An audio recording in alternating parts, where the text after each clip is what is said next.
Bonjour à vous. Ça y est, nous y voilà. Un autre épisode des 100 yards avec. Et aujourd'hui, il y en a eu un, il y en a eu deux. Et aujourd'hui, on a un troisième de la hyène. Valentin, salut. Salut. Ça va? Oui, bien toi. Bah nickel. T'es prêt? Oui, toujours. Eh bah allez, on y va, c'est parti. Alors, Valentin, tout d'abord, peux-tu nous raconter ta carrière footballistique? Alors, ma carrière footballistique, elle a commencé à Nancy, ici, en 2018, Ok. il me semble bien. Donc, j'ai fait ma première année cadet junior. Ouais. On a eu une bonne petite saison, on a allé jusqu'en play-off contre les Molosses d'Anières.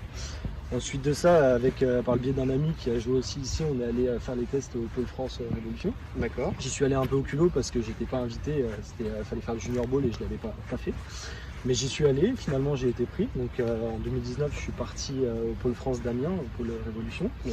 où j'ai joué une seule année parce qu'il y a eu le Covid, donc on a eu le temps de faire 2 matchs, mais ça m'a suffi. Après ça, il y a eu l'année Covid, la saison Covid, donc j'ai pas pu jouer du tout comme tout le monde. Et ensuite de ça, grâce à mon année que j'ai quand même réussi à faire à Amiens, j'ai été recruté, j'ai été repéré par plusieurs équipes au Canada, au Québec, collégial. Et j'ai décidé de choisir les Vulcains de Victoriaville, qui est une équipe en D3 collégiale au Québec. Ok, donc là, une saison avec eux. Et J'ai fait 2 saisons donc, avec les Vulcains de Victoriaville. D'accord. Là, je viens de finir ma 2e saison. J'aurais pu en refaire une 3e, mais j'ai décidé de passer maintenant à l'étape supérieure, donc, qui est l'université. J'ai rejoint le Verrières de Charles. D'accord.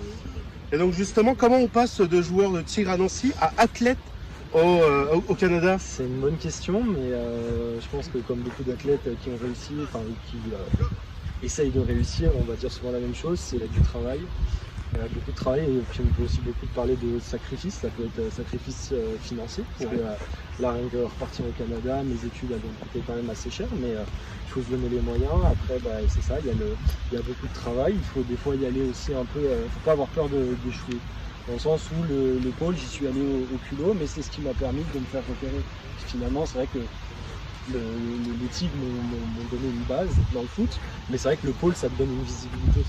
Et ce qui te permet après, si tu as la volonté de partir au Québec, de pouvoir y aller. Donc c'est une bonne passerelle, mais je dirais du travail, des sacrifices et beaucoup d'envie. Ok. Alors chez nous, chez les Tigres de Nancy, on a un petit rituel Ok. qui sont les 50 yards d'improvisation. Ok. Si tu t'y attendais pas, Pas de c'est problème. normal. C'est bon.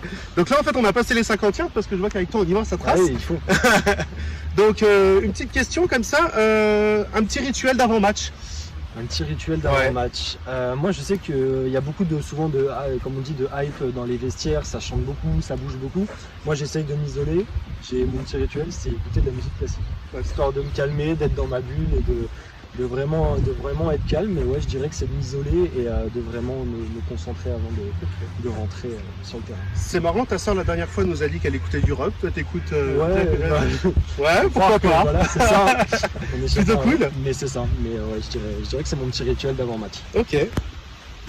Alors du coup, quel est ton objectif, ta prochaine étape après le Canada? Alors là pour l'instant je reste au Québec parce que je me suis engagé pour entre 4 et 5 ans avec le Verrières de Sherbrooke. Ouais. Et après ça j'aimerais si possible, si je m'en suis donné les moyens, d'intégrer la CFL, donc la Ligue professionnelle de foot canadien. Ça c'est mon premier plan. Si jamais ça ne marche pas, il y a l'ELF, donc l'European Football League qui se développe beaucoup là en ce moment en Europe. Avec les Mousquetaires de Paris en C'est ce ça moment. par exemple. Et si possible décrocher un contrat là, mais dans l'objectif ça serait de continuer à jouer au plus haut niveau au football, donc de signer un contrat professionnel dans l'idéal. D'accord. Ça serait pas mal ça. Bah écoute, avec ce magnifique temps, on va se faire un petit dernier mot pour la fin. Ouais. Et puis on va s'abandonner sur ce magnifique pluie. C'est ça. Petit dernier mot pour la fin, ça serait que c'est pas parce qu'on vient d'un petit club comme le Tigre qui essaye de se développer que c'est pas possible. On est plusieurs joueurs à en avoir fait la preuve. Exactement. Donc je dirais que Pour en citer un. c'est ça. Par exemple, il y aurait Aymen qui est passé par là, Moriquet qui sont aussi partis au Québec avec moi, un an après moi. Ouais. Mais voilà. On c'est a aussi donc, Kevin Kaya. Kevin Kaya aussi Kevin qui est Kaya parti, aussi, qui qui a une maintenant belle joue image. en CFL justement. Ouais. Et donc voilà, je pense que tout est possible, il suffit juste de se donner les moyens. Eh bah écoute, super, je te remercie tout plein. Pas de problème. On marque le dernier TD ensemble. Allez, on y va. On y va. Bah merci. Non, et puis à la prochaine. Ça marche. Et puis bonne début de saison à toi. Merci beaucoup. Ciao Val. Allez.